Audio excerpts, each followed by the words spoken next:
एक छोटे से गांव में सुशीला नाम की एक माँ अपने दो बेटों किशन और मोहन के साथ रहती थी। मेहनती माँ, पर दोनों बेटे बहुत आलसी।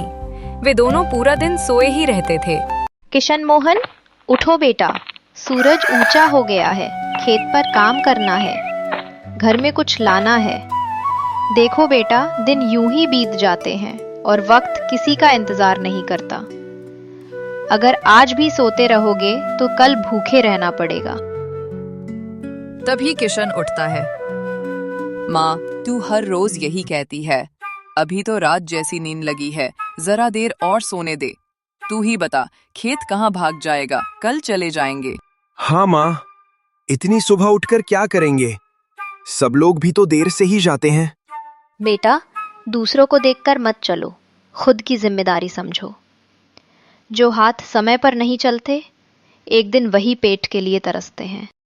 माँ अकेले ही घर का सारा काम करती थी। बुरी माँ से अब काम भी ठीक से नहीं होता था। वो अक्सर सोचती, काश मेरे दोनों बेटे जल्दी अपनी जिम्मेदारियां समझ जाएं। माँ उनको कोई भी काम बताती, पर दोनों बहाने बनाकर मना कर देते थे। किशन बेटा, जरा कुएं से पानी ले आ, सुबह से शरीर थक गया है। देख, धूप तेज हो रही है, मुझे अब और ताकत नहीं बची। माँ, इतना चलना पड़ेगा, धूप में सिर दुखने लगेगा। शाम को कर लेंगे, अभी तो आराम करने दे। मोहन, तू तो खेत पर जा, थोड़ा भूसा ले आ। गाय भूखी है बेटा, भूख उन्हें भी लगती है। माँ, वो तो कल भी खा लेंगी, तू इतना परेशान मत हो। माँ के चेहरे पर गहरी थकान झलक रही थी। उसने उनकी बातें चुपचाप सुनी, पर कुछ नहीं कहा। बस आंखों में एक गहराई सी उतर आई। गांव के लोग हर रोज सुशीला के दोनों बेटों की बातें किया करते थे। कभी उनकी आलसी आदतों पर हंसते, तो कभी माँ की बेबसी पर अफसोस जताते। अरे सुना क्या, सुशीला अब अकेली ही सब करती है, उसके बेटे तो बस सोते रहते हैं। हाँ भाई, ऐसी माँ का क्या कसूर, जब बेटे ही मेहनत से भागते हों। धीरे धीरे पूरे गांव में सुशीला के दोनों आलसी बेटों की बातें फैलने लगी। हर गली, हर चौपाल पर लोग उन्हीं की चर्चा करते दिखाई देते थे। कोई उनके आलस्य पर हंसता, तो कोई उनकी माँ की मेहनत और सहनशीलता की तारीफ करता। उस शाम माँ बहुत थक चुकी थी, उसके हाथ कांप रहे थे और चेहरा उतरा हुआ था। किशन, मोहन बेटा, अब मुझसे काम नहीं होता। सेठ जी के खेत पर चले जाओ, कुछ दिन मेहनत कर लो। जब तक हाथ चलेंगे पेट भरेगा, वरना भूख किसी को नहीं छोड़ती। माँ, हम खेत का काम नहीं कर सकते, मिट्टी से खेलना हमारे बस का नहीं, लोग हंसेंगे हम पर। अरे माँ, ये काम वाम मैं नहीं करने वाला। काम का नाम सुनते ही तो मेरा पेट ऐसे मरोड़ खाने लगता है जैसे धरती घूमना भूल गई हो। लगता है भगवान ने मुझे सिर्फ आराम करने के लिए ही बनाया है। बेटा, जब तक इंसान कोशिश नहीं करता, तब तक कुछ नहीं होता। मेहनत करने वाला कभी छोटा नहीं होता, चाहे वो खेत में काम करे या पत्थर तोड़े। माँ की बात दोनों के दिल में कहीं गहराई तक उतर गई, पर वे कुछ बोले नहीं। अगले दिन सुबह सुशीला अपने बेटों की आलस भरी हालत से तंग आकर सेठ जी के पास पहुंची। चेहरे पर थकान थी, मगर उम्मीद अब भी बाकी थी। सेठ जी, क्या कहूँ, मेरे दोनों बेटे काम से जी चुराते हैं, घर में अनाज तक नहीं बचा। आप इन्हें अपने खेतों में काम पर लगा दीजिए, थोड़ा समझा दीजिए, कुछ पैसे का लालच दीजिए, शायद तब संभल जाएं। अरे सुशीला, चिंता मत कर, तेरे बेटों को हम खेत का मजा चखाएंगे।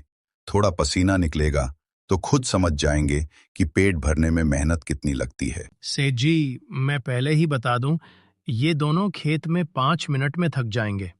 धूप लगेगी तो बोलेंगे, सूरज को जरा साइड में करो।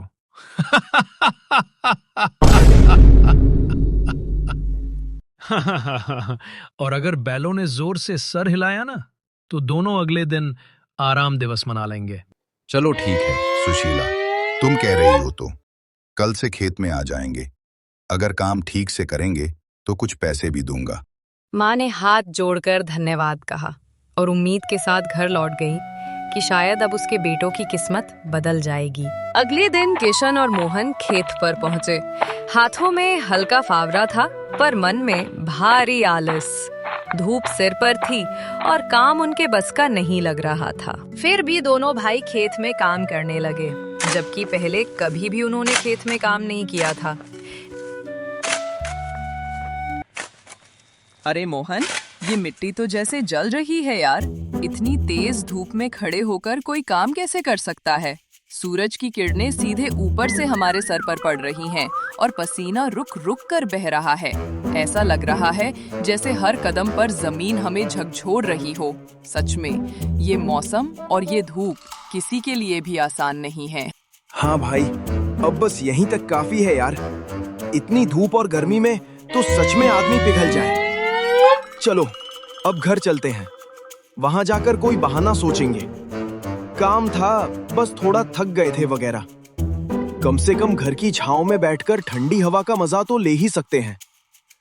वैसे भी अब पैरों को थोड़ा आराम देना ही सबसे अच्छा रहेगा।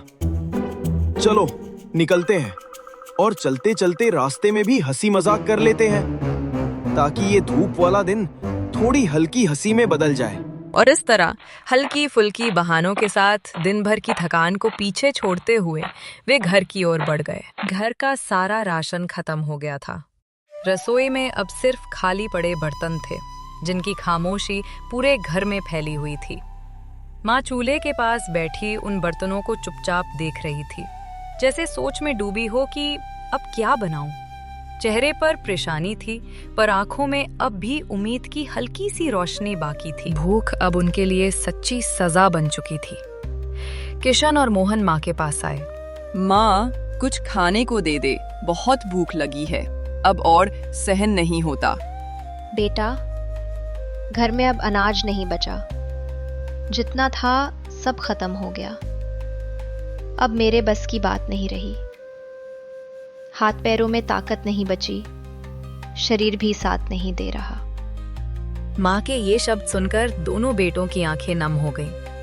पहली बार उनके दिल को सच में एहसास हुआ कि अब तक माँ ने उनके लिए कितनी तकलीफें सही हैं। वो दिन रात मेहनत करती रही, कभी भूखी रहकर भी उन्हें पेट भर खाना खिलाया, कभी अपने लिए नई साड़ी ना लेकर उनके लिए कपड़े खरीदे। आज जब माँ की थकी हुई आवाज में बेबसी झलकी, बेटा घर में अब अनाज नहीं बचा, मेरे बस की बात नहीं रही, तो दोनों बेटों को जैसे अपनी सारी गलतियां दिखाई देने लगीं। उन्हें समझ आया कि जिस माँ ने उम्र भर सिर्फ उनका पेट भरा, आज वही खुद भूख से लड़ रही है। और इस बार उन्हें न सिर्फ माँ की बातों का बल्कि भूख का भी गहरा एहसास हुआ। अगली सुबह किशन और मोहन कुछ करने की ठान लेते हैं। भाई अब बस, माँ की हालत देख दिल बैठ जाता है। घर में अनाज तक नहीं बचा और वो दिन ब दिन कमजोर होती जा रही है।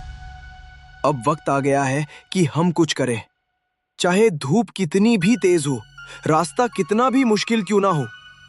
हम काम करेंगे, हर हाल में करेंगे। हाँ मोहन, अब वक्त आ गया है कि हम भी अपने हिस्से की मेहनत करें। कब तक दूसरों का आसरा लेते हैं? अब हमें अपने पैरों पर खड़ा होना ही होगा। माँ ने हमें कभी हारना नहीं सिखाया।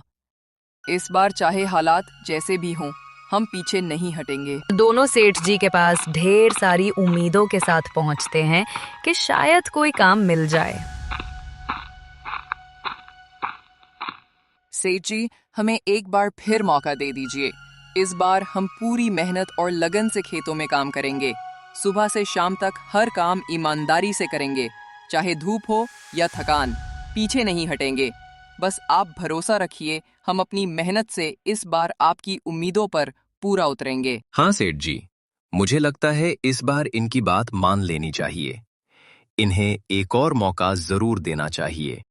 ठीक है, तुम दोनों कल से खेतों में काम शुरू कर सकते हो।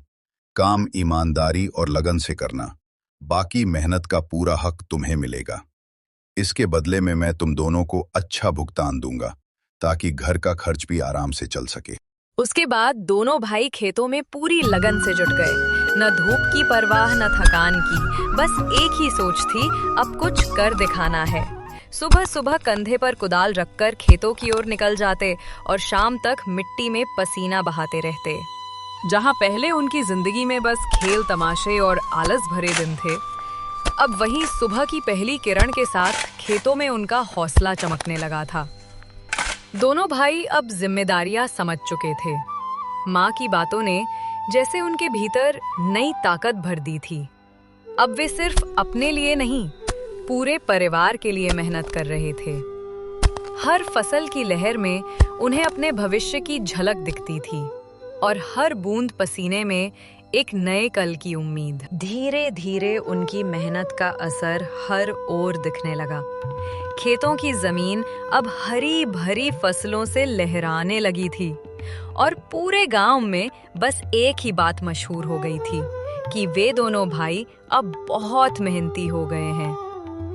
गांव के लोग उनकी लगन की मिसाल देने लगे थे और सेठ भी हर बार उन्हें उनके हिस्से के पूरे पैसे ईमानदारी से दे देता था।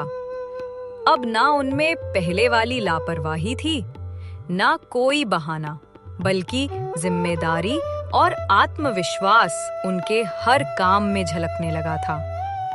इस तरह दोनों भाइयों ने ना सिर्फ अपनी जिम्मेदारियां समझी, बल्कि मेहनत की असली कीमत भी जान ली। अब उनके लिए खेत सिर्फ रोजी रोटी का जरिया नहीं रहे, बल्कि उनके जीवन का गर्व और सम्मान बन गए थे।